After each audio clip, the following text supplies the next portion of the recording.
Welcome to the We Blended and Blessed podcast. I am your host, Wayne G, and I'm joined by my lovely wife, the most beautiful, Erica G. Our podcast offers real-life scenarios and situations that help you and your family overcome life's challenges, grow, have fun, and be blessed. We'd like to thank you for tuning in this week, as we have some very special guests in their lovely, humble abode here. We have the Mr. Honorable Calvin Johnson and Dr. Deidre Hayes, DSW, BCD, LCSW, ABCD, all the alphabets. We want to thank you guys for having us and hosting us in your home today. We want to have a very fun and enjoyable conversation and really give you your flowers for the work that you've done in this community of New Orleans and all of the lives you've touched in our community. So we want to thank you first and foremost for that, right? Absolutely. Thank you, guys.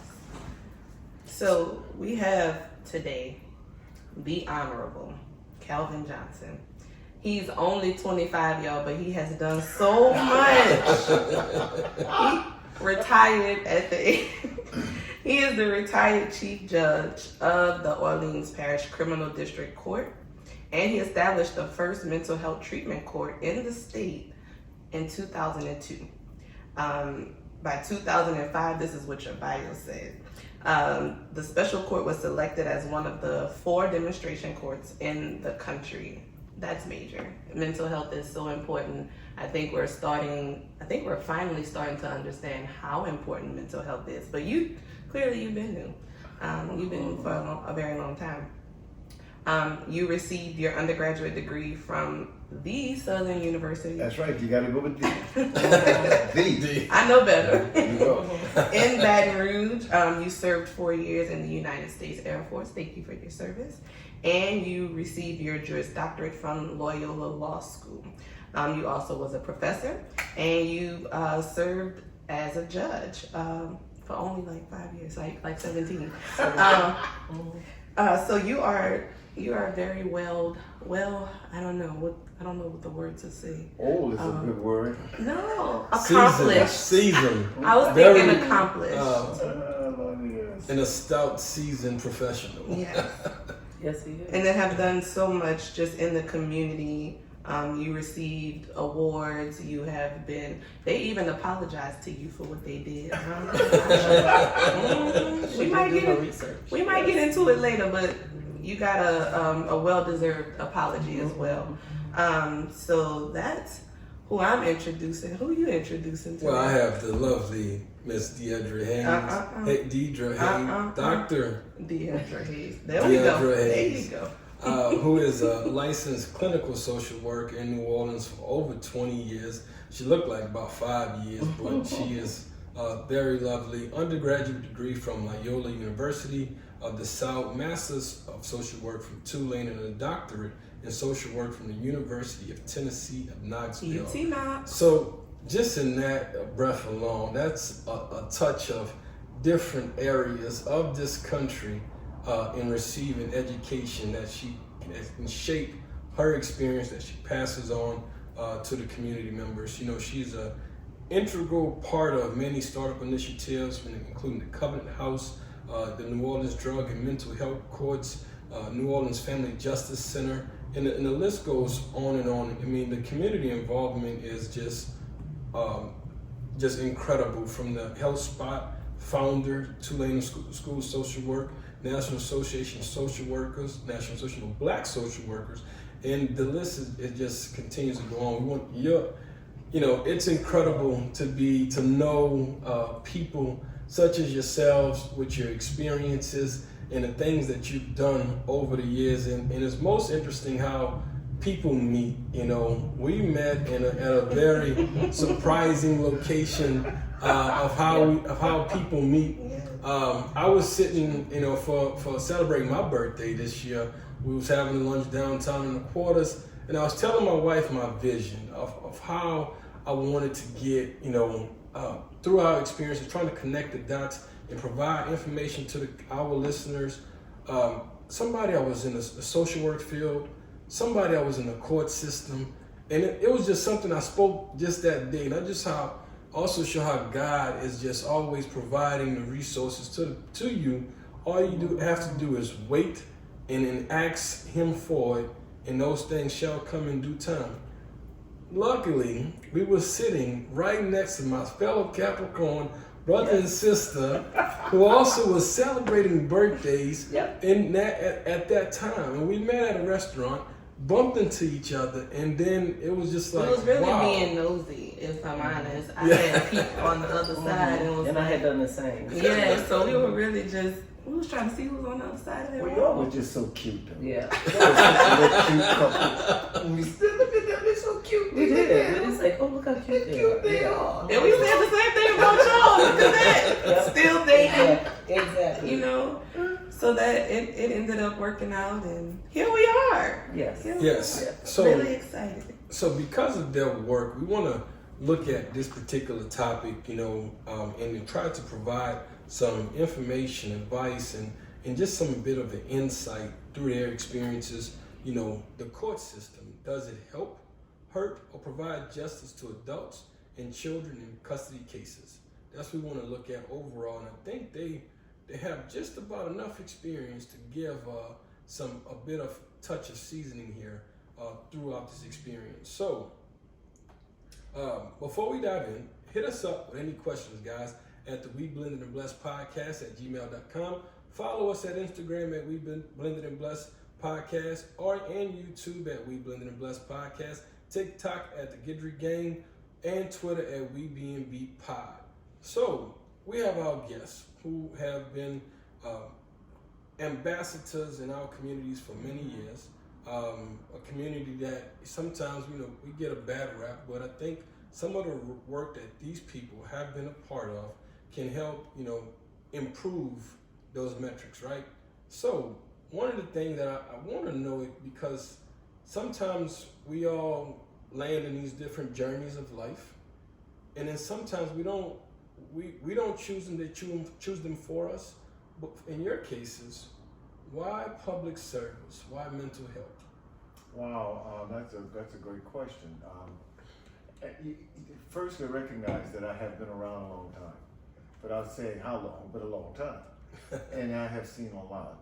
And that journey started as a very young person, growing up in South Louisiana and seeing things from that perspective, and seeing people and how people relate, how they act, how they don't, and seeing how things fail, how people fail.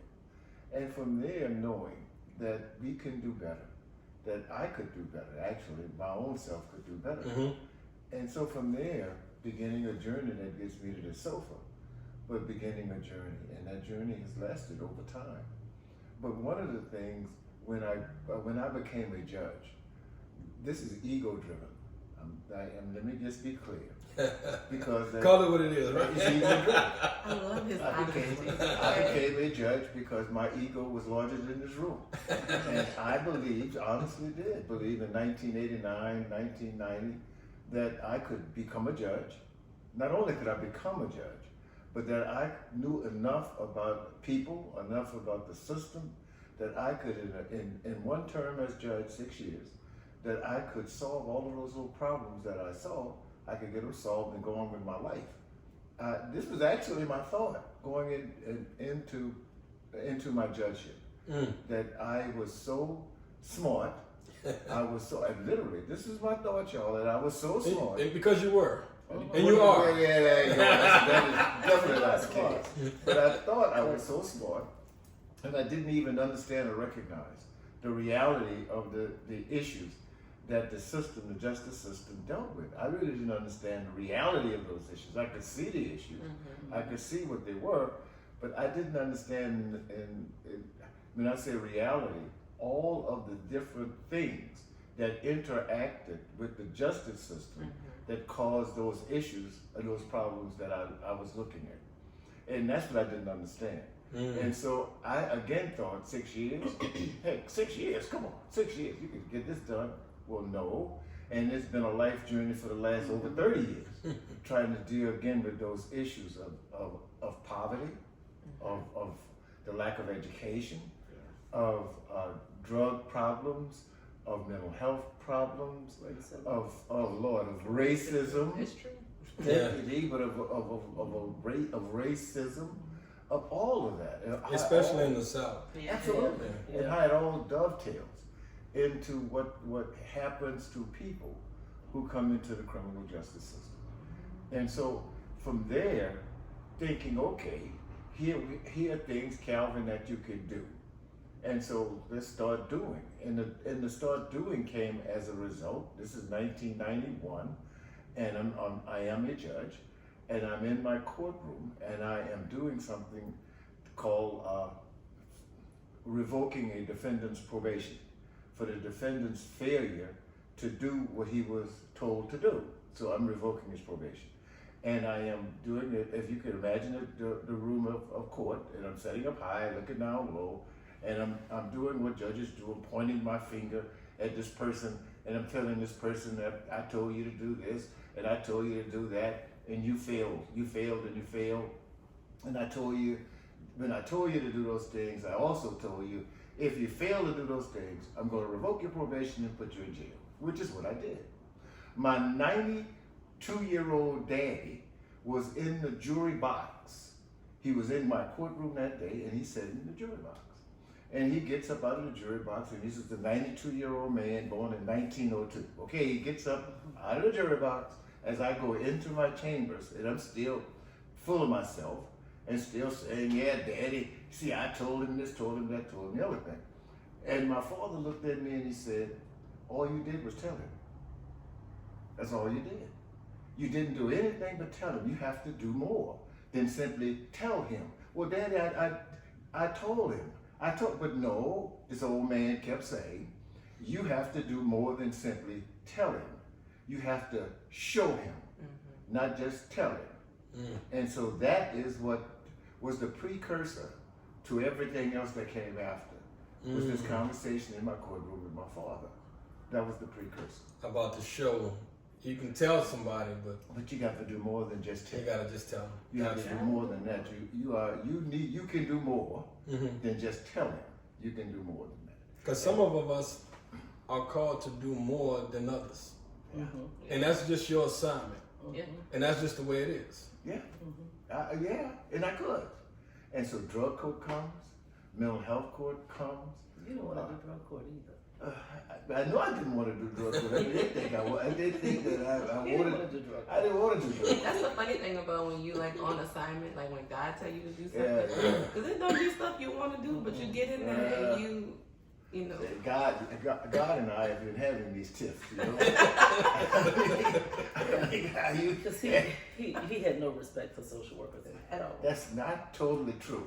And look where we are today. Talk about it. Yeah, that's not completely true. Again, as I started this, I said that I was ego-driven. I believed that, and I could use other terms, but they would be totally impolite in this podcast to describe myself. But this is who I was. That's absolutely who I was. I thought I knew everything, that I could do anything, and that I didn't need anybody to tell me anything. And that's who I was. And so I grew out of that, I guess, to an You're still extent. humble now, though. Oh, Lord, yeah. Am I so humble? Yeah, I grew out of that to an extent, but not to a great He extent. is pretty humble. And for yourself, Dr. Hayes. Oh, mine is not even that complicated. I always knew. I really started out, I had an uncle who was an OBGYN.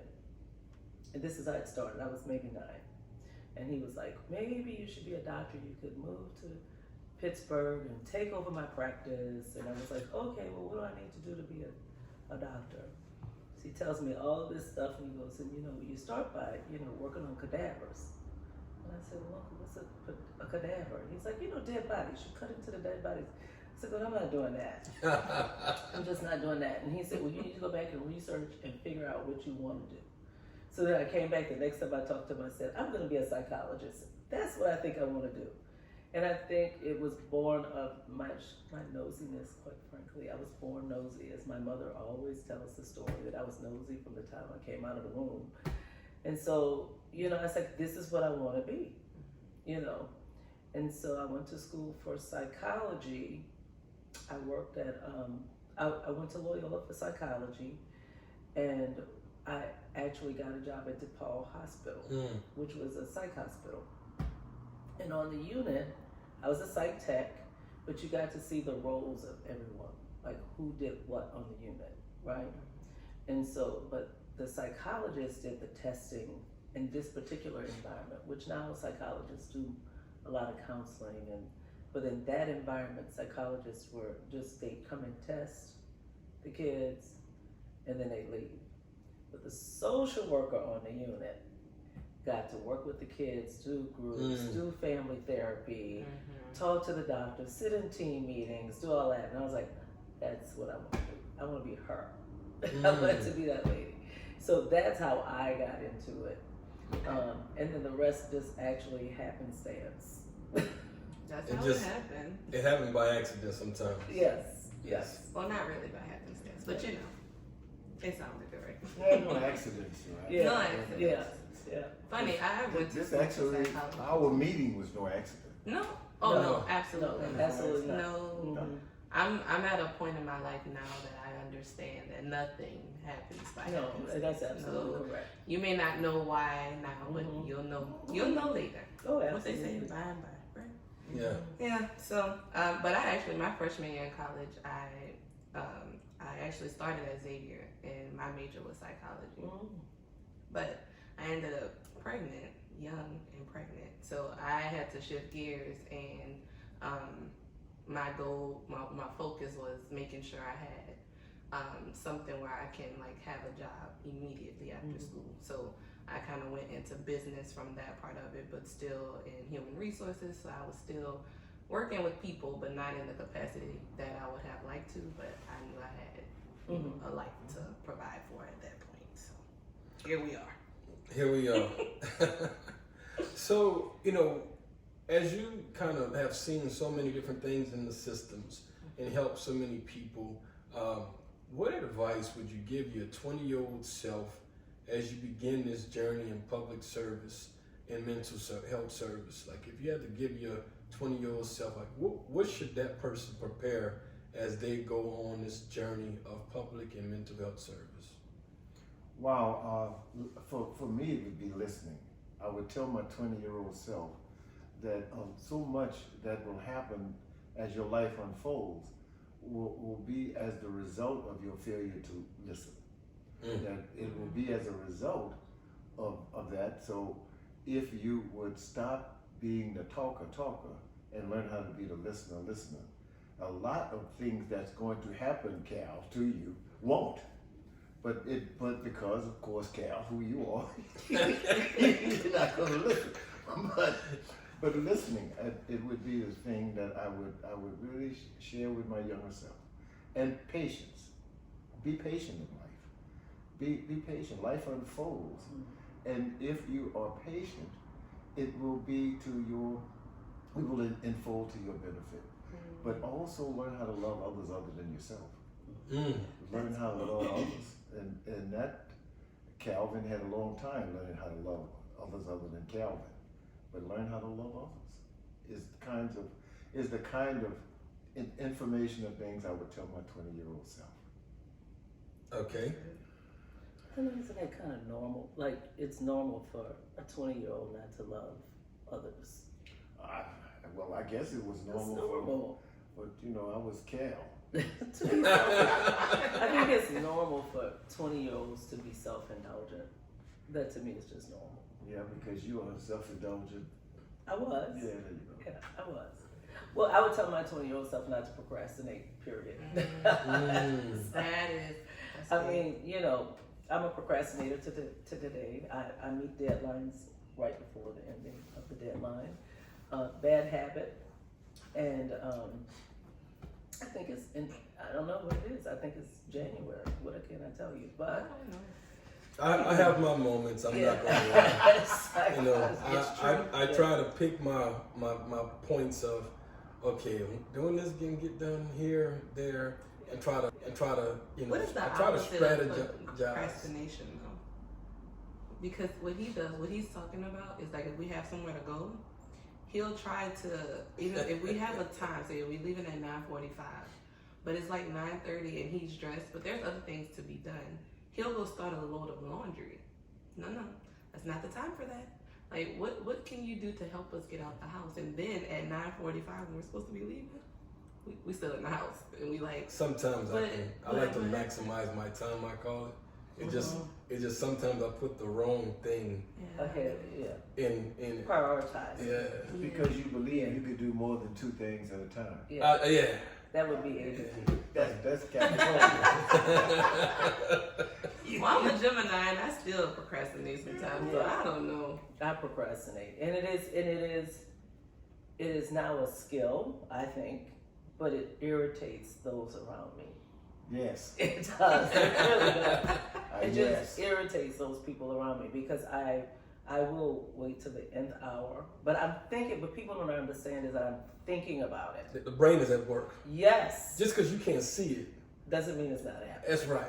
That's I'm right. thinking about it. Well, it makes some of us absolutely stone bone crazy. That's a whole other Yeah, conversation. but you know, some people, it's a term for people who work really well under pressure. Yeah, I don't know what the term is, but I read it in the article once. I wish I could remember, but I was like, "That's me." Hey. That's what she calls herself, working well under pressure. Yes. Yeah, I do. I really do. And I'm like, I don't like always creating that pressure. You know, like sometimes we just get it done so I can wipe my brow, you know, because I've learned I had situations in college before where I wait till the last minute to do something and it just, everything that could go wrong goes wrong. It does. So and that's when you procrastinate, that's what you kind of, you on the fence of that love. When if it's gonna go wrong, so that's what that procrastination. I chose to believe otherwise. Yeah.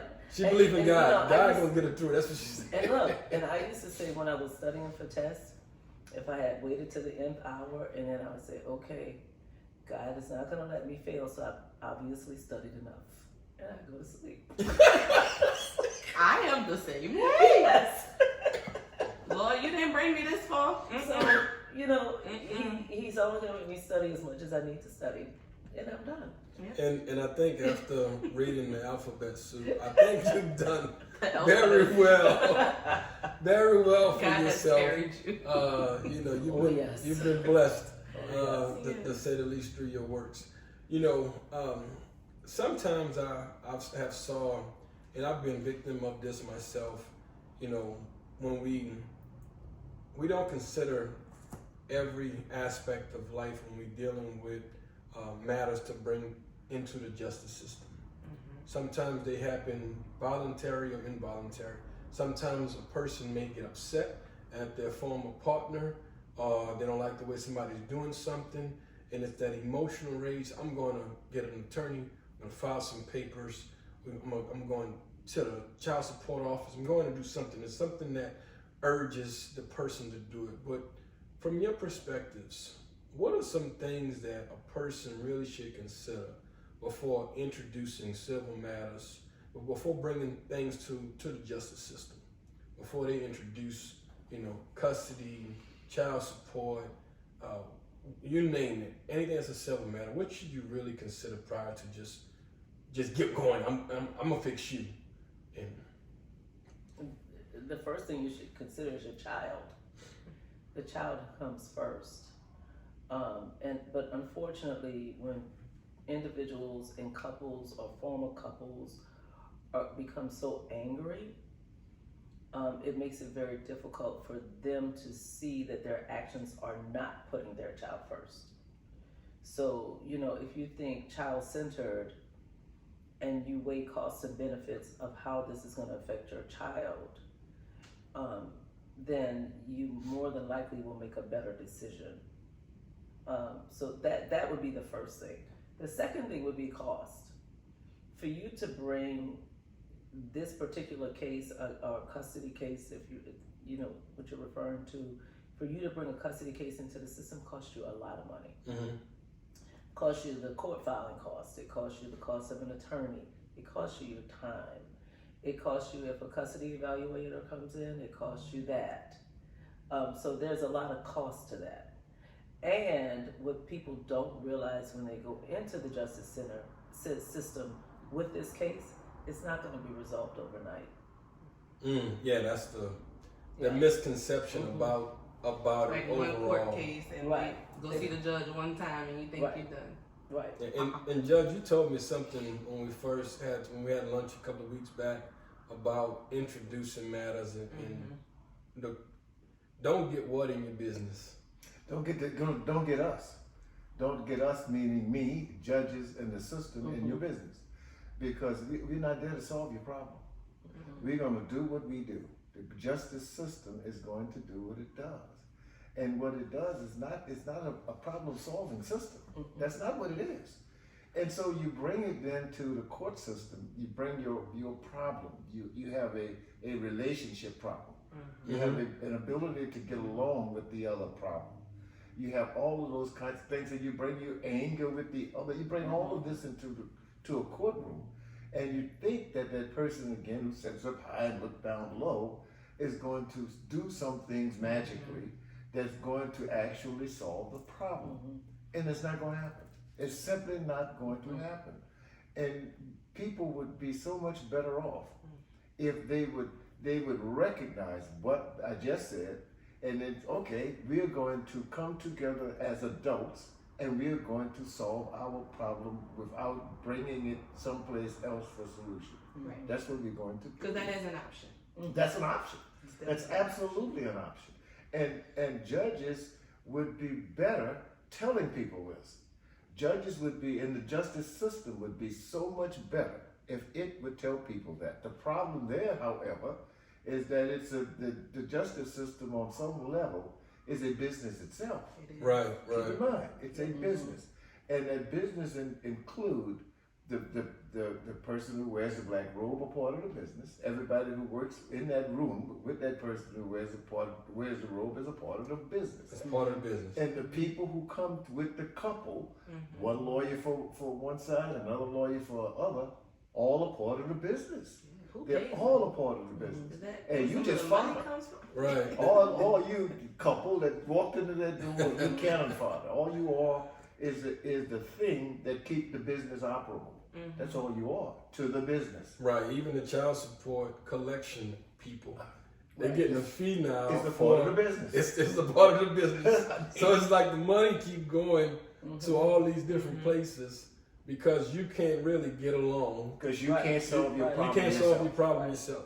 It would be really cool if couples, especially married couples, would have in the contract or in their prenup or whatever, okay, if this does not work, these are the rules. While they're happy. Yes. Why they happy? I like that. That's rules. a great idea. And then we say, okay, we're gonna follow these rules. And then, because when emotions get in the way, Ooh. yeah.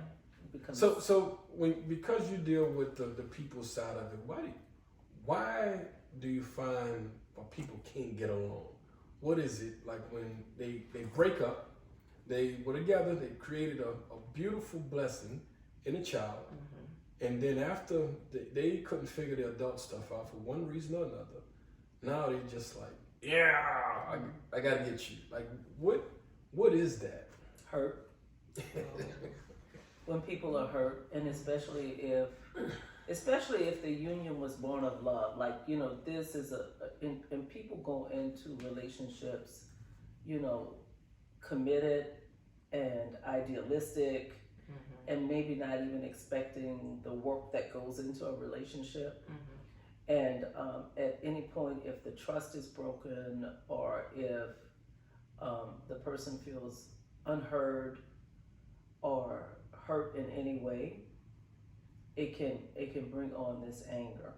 And I've seen it over and over again, even when couples, it appears that they start out saying, okay, we're going to do this with the kid, we're going to be fair with each other, and if another person comes into the relationship, that's it. Yeah. And because there is hurt, and when you look at something where you put your 110% in, no matter if it's your 110%, the other person may not perceive it as your 110%, but it was your 110%. And then you have this breakup, and then you have this other person that comes in, and this other person brings out the best of this person who you tried to get the best out of, right? And then you're mad. Yeah. big, big man. That's what happens. If parents can remember that the most important Yeah. person is the child, that is the most important person. And if they can get outside of themselves and just simply again, okay, we are going to really do what's in the best interest of this child. Yeah, because I think people say it a lot. They say it, Because they know it's the right thing. but they don't necessarily. It sounds very good. Yeah. Yeah. It does sound good. But And that's just, it's hard. It's just so hard. You see it play out all the time. You see it play out with people who are very smart people, who are very intelligent people, who are on other aspects of their life. They work and they function very well. Yeah. But here they come and they totally fall apart. Yeah. And they completely forget that this is not a battle between the two of you. This is about a child that you're trying to get to a point in life where that child can be sufficient. That's what Post breakup. Can you post breakup. Yeah, Yeah. be sufficient. I mean, can you do it? And it's so on that. And again, you're talking about the civil side of it. Keep in mind, the criminal side of it comes into play too. Then these two people decide that not only are they breaking up, but they're doing it in a fashion that brings them into criminal district court. And today, if you look across those courts, they are populated now by domestic violence cases. Where once upon a time, you saw in criminal district courts, they were populated by drug cases. There was possession of drugs and distribution of drugs. Those were the majority of the cases that came into the system. Not a majority of the cases that come into the system is domestic violence. It's domestic violence. And how then do we deal with that aspect of the problem? Because of course, at the bottom of that, then that's not necessarily a good way of putting it, is a child. Yeah. Invariably, it's a child. And then if you But that stings when you say it like that because no one wants to envision. No one will necessarily sign up for hurting a child. Right. But when you put it out there, like when it comes down, it's still a child. It's still a child. Yeah. And oh my God, it is just so amazing to see these things on that side of it play out over and over again. Yeah, because if the child sees mom hitting dad, mom fighting dad back, they see that, then eventually that becomes their environment. And that's what they think is, hey, my mama did it. My dad. My daddy did it. Yeah. And it's that learned behavior, and then the cycle continues. Absolutely. Absolutely continues. And you see it continue. From a vantage point where you see these things play out over time, over years, you see the progeny of people coming into the system with the same issues. Yeah, that's so heartbreaking. So, when you look at when these figures come into the system, mom and dad, do you believe that is justice achievable for dad versus mom, or mom versus dad? Is the system biased to either party? I think the system is biased, of course. A system is rarely going to take a child from their mother. And it's just not, when it happens, there is a reason. But Excuse me. But the system will, I think the system has grown, let me just say that. Because I think now you have some judges, especially in the civil side, that are specific to family court. At one point, the judges that came into civil court, the junior judges got family court, and it was just like you're hazing. Basically, they came in, they had to do, family court until a new judge was elected in, and then they got to move up. But now, They wasn't vested. They weren't vested at all, and it was like a punishment. And for some, it was very stressful because it's some hard stuff. In civil court, once you move out of family court, you're looking at like lawsuits and stuff like that. You're not looking at like family emotional issues, and it weighs its tolls on the judges, quite frankly, because most of them really care about what happens to these kids and to these families. But at the same time, if that's not what you're educated in or trained in or vested in, it can be very difficult.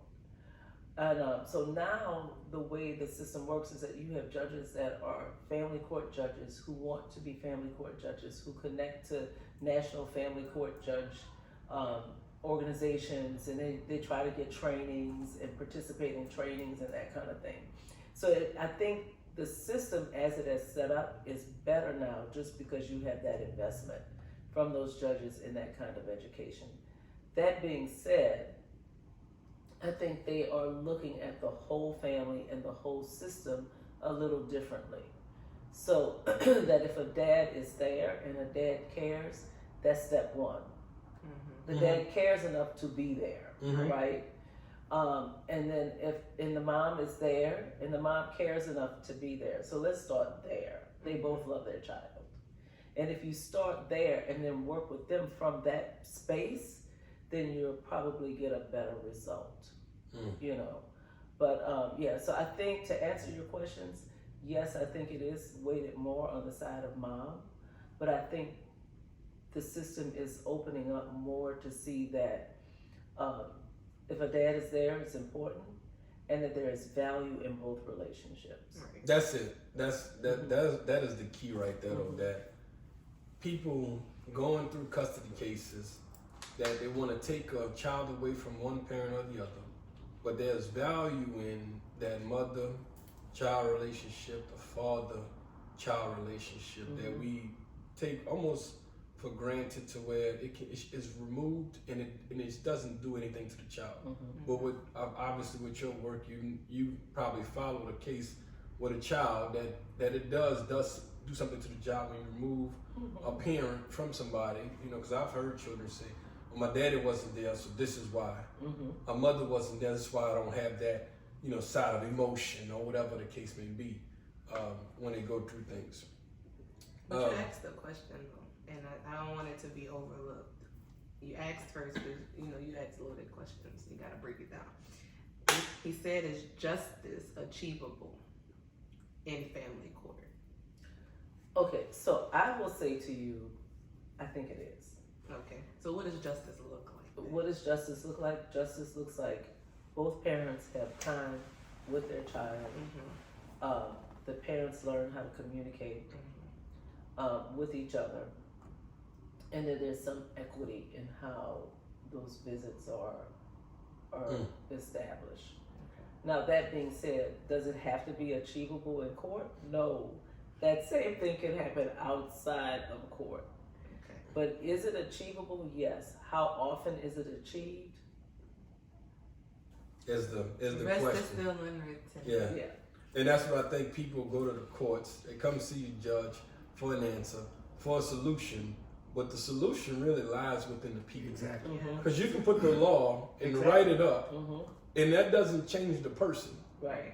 Now it's just punishable, Right. and now I got to come see you again. Right. But it really doesn't, and with all respect to my doctoral doctor to wife here, and that, but with all respect to that, justice happens, I think, because the two people decide that they are going to do things differently, and it's not because of something specifically that the system itself does. It's because the people involved in it decide that they are going to do this in a way that makes sense for them and this child. And then they live happily ever after. But it's not simply because of, well, the judge or the system itself created this place in space that they could do it. It's because they've become better. Yeah. I think that. But what I'm saying is the process. It's the process that helps them to become better. Well, you may be right. It's because some people need a process. Yeah. Some people can come in and, you know, those who never go through the system. I've seen parents who co-parent so well because that's where they were. But then there are some who go through the process of and after they waste their money, after they do all of It that. normally comes after they wasted all of their money. And then they say, figure well, out you know that what? they don't solve the But they've doggone learned problem. something along the way. Right. Yeah. You know, they learn something. They learn something either by, you know, if their child goes to therapy or if they're, if they go to therapy, if they go through a custody evaluation, they learn something along the way. So it's the process of, and some people need the process, quite frankly. Some people do, but what are some options for those? Because we've talked a lot about court, and then you also emphasize that it can be done outside of court. So what does that look like? What are options for parents who are struggling, but they do have like minds? They do share the same, I guess, sentiment about putting the child first. What are options for them to be able to co-parent effectively post-divorce or breakup? Well, one option is mediation. There are mediators out there who will, and I did mediation for a brief little bit, but and so mediation takes all the emotion out. It's actually kind of fun. But how do you get to mediation? You can learn about it. You can look it up, or you can be referred by the courts. There you go. There you go. How do you get to mediation? See, there you go. But some people, We're giving options right now. right? And some courts will say go to mediation first. You know, but then there are mediators out there who will help people come to terms on property, money, and child custody, and they can do it in 3 sessions. Boom. Now it might cost a little bit, but you can do it in 3 sessions. But it'll be cheaper. That would be a more economical route. Yes. Yeah. Yes. Okay. And the mediator stands with the whiteboard, and they start with, okay, this is what you want, and then how can we come to the middle? And it's a process. You know, that's one way that they can come to an agreement. You know, I think using grandparents, you know, if you have grandparents who are actively involved and willing to be a mediator. So like if the two folk aren't getting along, okay, we'll use, you know, grandparents, aunties, other family members that will help you with transferring The kids, right? of the kids. You know, that's very helpful as well. So there are ways that you can do it, but you have to first, as he said, want to. You know, you got to get out of yourself and get out of your anger and want to. You know. What about ministers? Can ministers, people are so and is associated, at least for some, in their particular faith. And so, would it be helpful if ministers became better, able to deal with the reality of their parishioners who come into their churches with those issues? Yes. My answer is yes, absolutely. Ministers are good. And I say that ministers who are willing to educate themselves on the topic, not ministers who just We want to learn all people's business and then not that kind. Yeah. No. But yeah, I got you. But that is because the truth is, people do reach out to their pastors for counseling. They go through premarital counseling. I know that, you know, we've talked about actually our church because of this podcast is now kind of moving into a space to provide a ministry, if you will, for blended families because they need the support outside of court. So, you know, we're gonna get together about that. Yeah.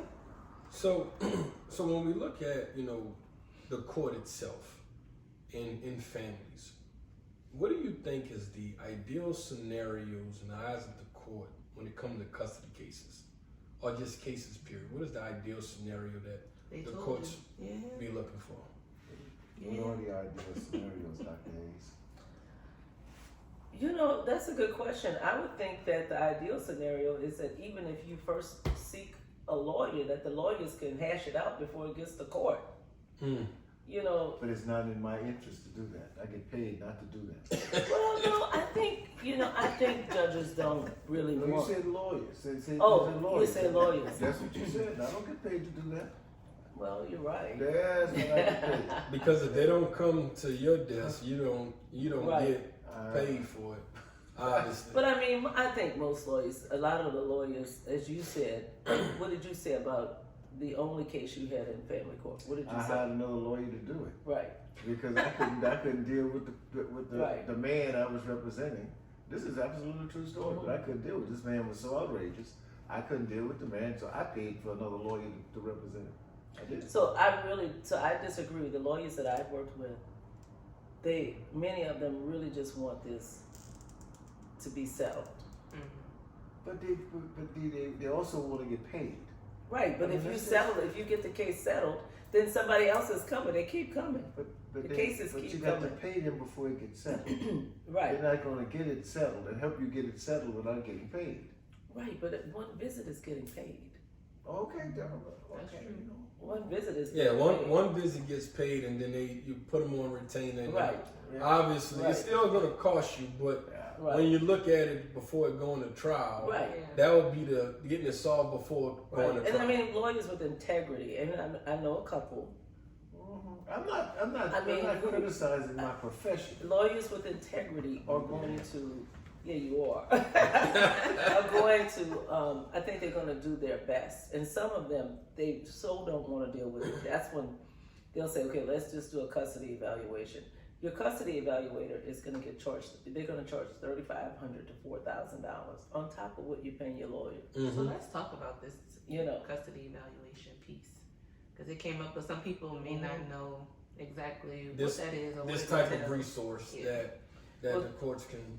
Typically, the judge will refer cases to a custody evaluator if there are things that are if there are issues that they can't be resolved by the lawyers and the judge and the family. So there's maybe competing messages coming from each side, and so the judge will say there's usually a list.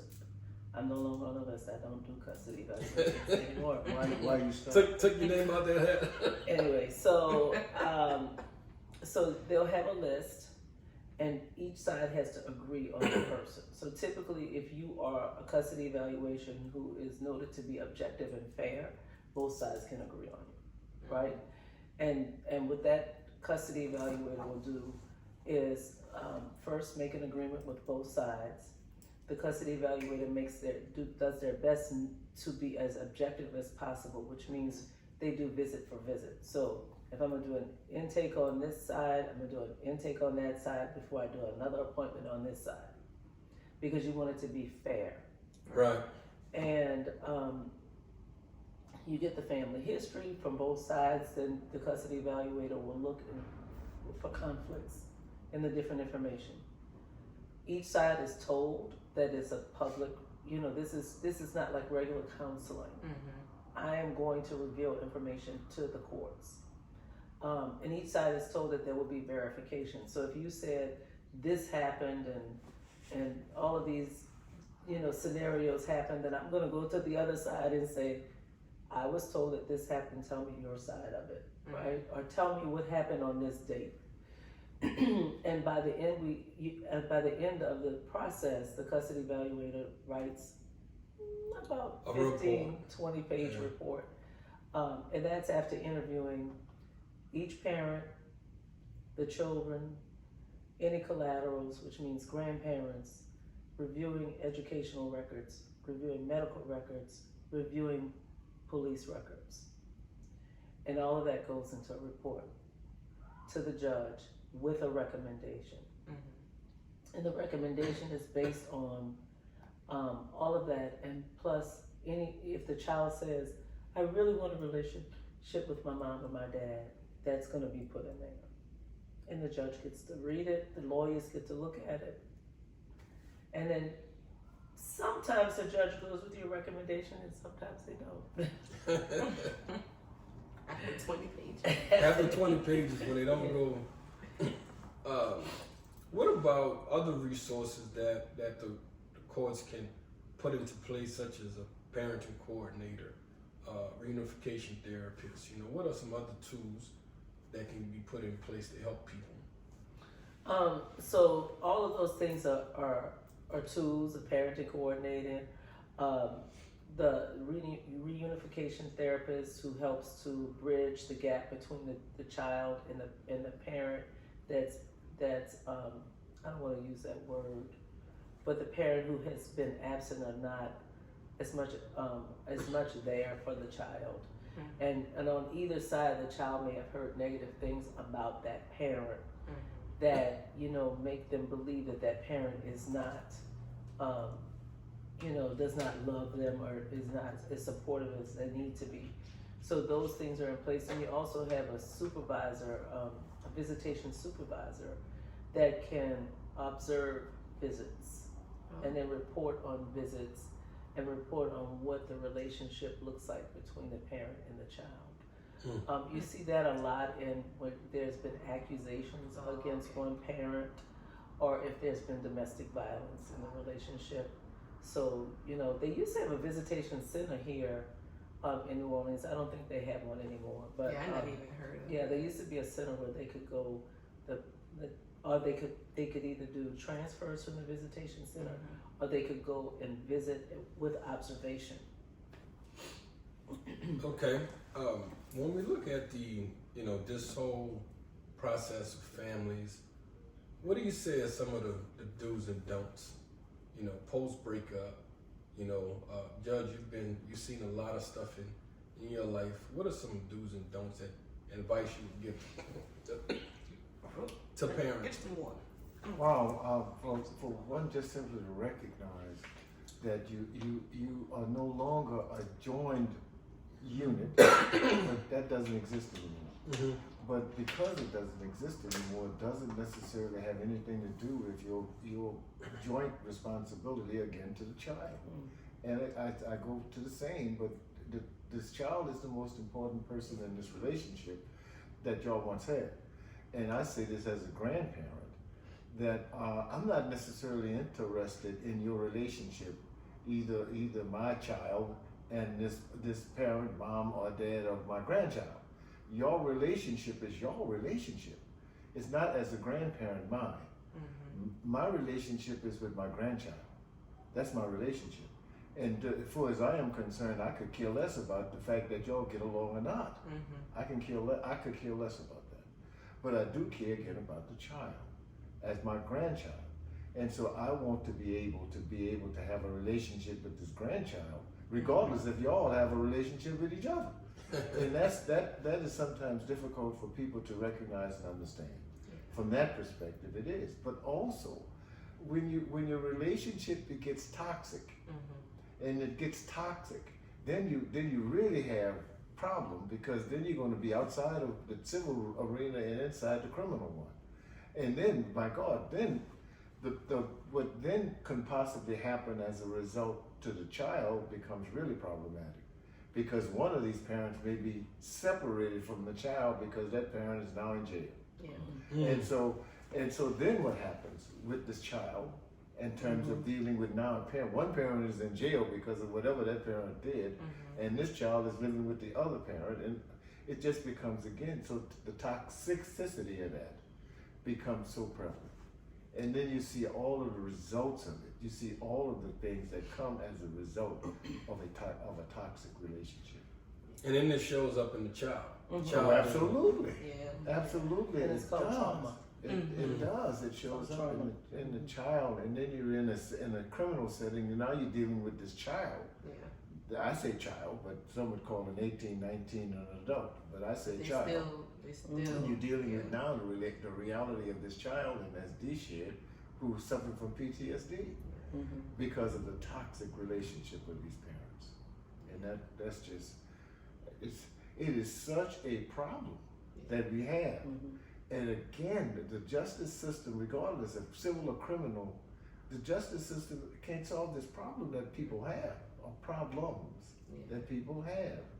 And again, if we can make young people recognize that these are realities that can come as you go through life, as Dee suggested, having at the beginning of a relationship, having that kind of thing, you talk about at the beginning of a relationship. Well, if we could create systems that actually produce that kind of thing with people, with young people who are about to partake of marriage, relationship, and how to do it such that you don't end up Hurting a child. There you go. Because I think sometimes people don't identify like divorce as trauma. When we hear trauma, we just say, the bad accident or you know, gunshot wounds or the fire and those things that people can really say, oh, that's trauma. But then there's a whole other realm called emotional trauma. Oh yeah. And if people start to identify that part of it, maybe we have a little bit of hope. So divorce is a death. It is. It's a death of a relationship. It is also a business. It's a, you know, it's the severance of a contract, right? So there are two things that are operating. So while people are going through a divorce or separation, there is a grieving process. Yes. And a part of that grieving process is anger. It's sadness, it's negotiation, it's bartering, it's denial, and hopefully at some point you come to acceptance. Right. And what those are the stages of grief. Right. As if it was a death. And so when we go through that separation or that divorce, we have to recognize it as such. Yeah. Right? And so when we look at folks who are going through this issue of this thing called divorce, think about how it's affecting the children. The children are looking at this, even if it's the most amicable divorce, if it's the most amicable separation, the child is now losing what was normal for that child. Oh, yeah, absolutely. Right? Whatever that normality was, the child is now losing that. So now the child is grieving as well. And they have their own And they have their own feelings, right? And so we don't recognize that, children have feelings and that they grieve, right? I come from the world as, you too young to have bad nerves. You're too young to Oh no, too young it's to real. worry. And I mean, But it's real I for lived your it, children. so I get it. Yes. I mean, I lived it. My parents divorced when I was 8. So I had to, watch my parents sever relationships. And looking back on it, I also had to grieve. And it took me probably, I guess, I don't know, true acceptance. It took me some time, but I had to do like self-work. Absolutely. And I think, so my question to you is, do you think, hypothetically, I guess, people who are going through divorce should go through counseling first, like almost grief counseling, to be able to process feelings in the most healthy way, especially as we have this buzz for mental health right now? For those who are willing, divorce counseling is available. For those who are willing. Some are not willing. But I will say that each individual should go through their own counseling and process their grief. And even for the person who's like, I'm out, you still have a lot that you're going to bring to the next relationship you have, unless you process it. So Most definitely. Yeah. So I actually sat on my porch. Was not a therapy session. It was the best ever with 2 women who had gone through divorce, didn't know each other, had met each other for the first time, and each talked about their process and how they were able to, get rid of the anger. Because that's that part right there impacts the child at the greatest level. Right. That anger, because you're doing things that you feel that you can get your own justice or impact or hurt the next person. By using the child. Then by using the child as a pawn in that sense. But, that part, talk about the anger. Like, when you see people getting stuck in that part, what advice do you give people to, how do you move out of anger? How do you move out of anger to go to the next phase? Because the next phase can be as impactful to you. But how do you, that part there, to me, having gone through a divorce before, seeing that part and feeling that part, how do you get over that part? And it's cyclical. So you're in denial. You go through really sadness and depression, and you have anger, and you might flip back to sadness, and then you go back to bartering, and maybe we can get back together. That's the part. And then you flip back and forth. So then how do you get rid of the anger? It's a process. It really is a process, but it's also about taking care of self first. About dealing with your own baggage, because people came into the marriage with their own baggage, right? So you got to deal with that. You got to deal with how you got here, and how you got here is not just what happened between the two of you, right? You got to deal with all your own stuff, which is why premarital counseling is so important. So a lot of the things that we see can be eliminated on the front end if we deal with the relationships from the front end. In a fashion that we are prepared but what's going to exist, because marriage is not all happy times, and we already know that. Right. So, so that we are prepared for that, and that the commitment is still strong. Yeah. You know, but one of the things I wanted to talk to you guys about too is forgiveness, Mm. Ooh, yeah. because you have to come to a place of forgiveness and letting things go and making, you know, if it's the relationship is over, that's in the past, you have to put it in your past. That doesn't mean it hasn't affected you or changed you, but when you can come to a place of forgiveness, which might take a minute depending on what happened in that relationship, Right. then you will come to a place of peace, because forgiveness is not for the other person, It's for you. it's for you. Yes. You know, so that's one of the major things that I think is important for this to happen, and it might be a year or two. It might be a year. Yeah, it can take you some time to get to that point of forgiveness.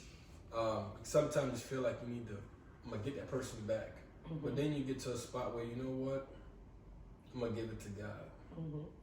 And That's a good place. Like, if you really don't know what else to do, I mean, that's really a good place to start for something. Like, if you're not ready to go sit on somebody's couch or have a conversation with another group, okay, God, I tried in my own wisdom, so what's next? And sometimes that's a prayer in itself, and you start there. Yep.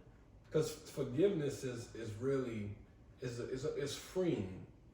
You know, you just really just letting it go, getting past it, and then you start to go into solution mode for the children. How is it? Is it about the child?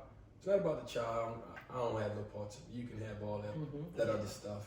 I'm just worried about, you know, being active into my children's life. Worried about, you know, providing resources that they may need, spending quality time with them, and so the child, you talk about, they have the equitable amount of time and make sure that they can still become whole, and with each parent, you know, and that's the point. But I think you only get there once you reach that forgiveness point. And kids see that. I believe that kids can see at the point that mom and dad forgave. They forgave themselves and they forgave each other, because that it is freeing. And I think the enemy, if you are a believer, the enemy wants you to be in that chokehold of, that's bondage. Like, unforgiveness is bondage. So if you stay in that place not forgiven, that's what the enemy wants, to keep division. But if you can get to that place, overcome that, and then your kids can see how unified you are, then you on to greener pasture. Most definitely, definitely. So on that note, I just would like to say one other thing, one last thing. The one piece of advice I do give people: do not expose your child to another relationship for the first year of the breakup. And I think that piece is so important, because, you know, that you're in the throes of the anger and the process of the grief, right? Yeah. So, you know, your child doesn't need to meet whoever you're with. Or even if you're dating, they don't need to know you're dating. That's not their business. Children are children. And so, what's that country term? Keep people out of old folks' business. There you go. What do you say that? What do you for that? John, why you Keep come children in? out of grown folks' business, or whatever that saying is. What's the country saying? Keep children in children's place. That's right. All of those things. And I believe that. I agree with that. I think there is levels to how much information children should have during this process. It should be like levels, because everybody don't process the information the same. You know, and last, this is my last question for you guys. You know, do children grow out of the system at 18, or do parents get their act together? What typically comes first?